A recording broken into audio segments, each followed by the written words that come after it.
বাংলাদেশ জাতীয়তাবাদী দল বিএনপির ৪৬তম প্রতিষ্ঠা বার্ষিকী উপলক্ষে কুড়িগ্রাম জেলার উল্লিপুরে দোয়া মাহফিল অনুষ্ঠিত হয়েছে।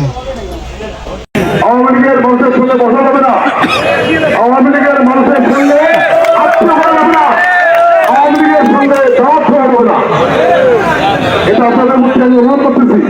এবং সেই সঙ্গে আগামী দিনগুলোতে আমাদের নেতারা আছেন, ওনারা অনেক মূল্যবান বক্তব্য রাখবেন, আমি এটা বক্তব্য আমার নাই।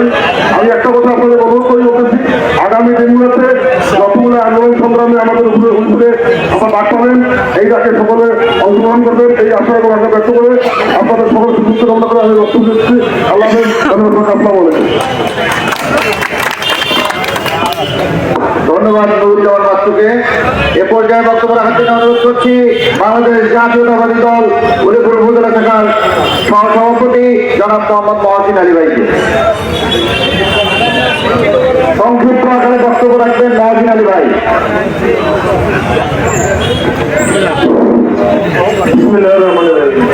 সম্মানিত সভাপতি, প্রধান অতিথি, বিশেষ অতিথি, উপজেলা এবং পৌর বিএনপির নেতৃবৃন্দ, সামনে প্রতিষ্ঠান জন্য ইউনিয়ন এবং ওয়ার্ড থেকে আসসালামু আলাইকুম।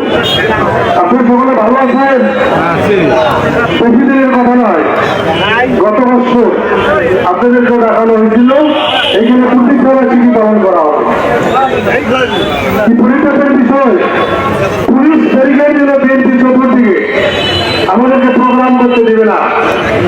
আপনারা সবাই উৎকণ্ঠার মধ্যে ছিলেন, কি হলো আওয়ামী লীগের আবার পুলিশ বাহিনীকে অর্ডার করেছে, তারা আমাদেরকে বের করতে দেবে না।